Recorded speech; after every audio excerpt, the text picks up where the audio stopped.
আসসালামু আলাইকুম। সবাই কেমন আছেন? আশা করি সবাই অনেক অনেক ভালো আছেন। আমিও আপনাদের দোয়ায় ভালো আছি। আজকে কিছু সতর্কবার্তা নিয়ে আসছি। এখন দেশের পরিস্থিতি ভালো না, বর্তমানে দেশের পরিস্থিতি ভালো না।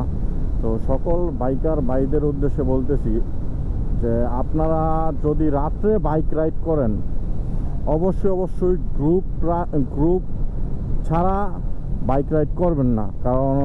কারণ বর্তমানে দেশের পরিস্থিতি অনেকটাই খারাপ।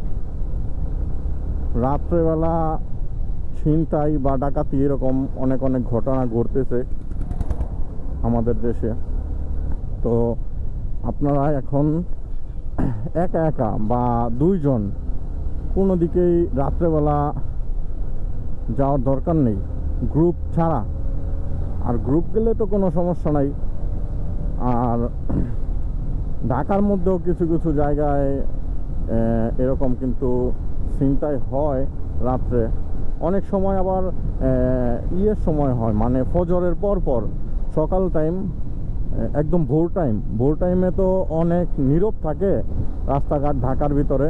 তো ওই সময় ঢাকা সিটির ভিতরে ওই সময় এরকম কিছু কিছু ছিনতাই বা ডাকাতির ঘটনা ঘটে থাকে।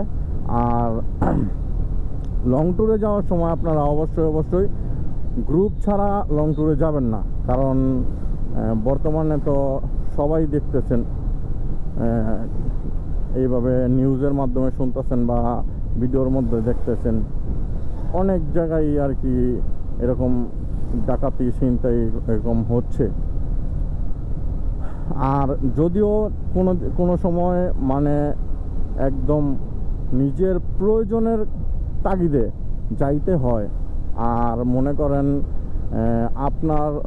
আপনি আপনি মনে করতেছেন আপনার পিছনে কোনো মানে সন্দেহভাজন কেউ, অবশ্যই আপনি নীরব জায়গায় দাঁড়াবেন না এবং আপনার বাইকের গতি অবশ্যই বাড়াবেন। তবে আপনার নিয়ন্ত্রণের বাহিরে বাইকের গতি বাড়ানো লাগবে না।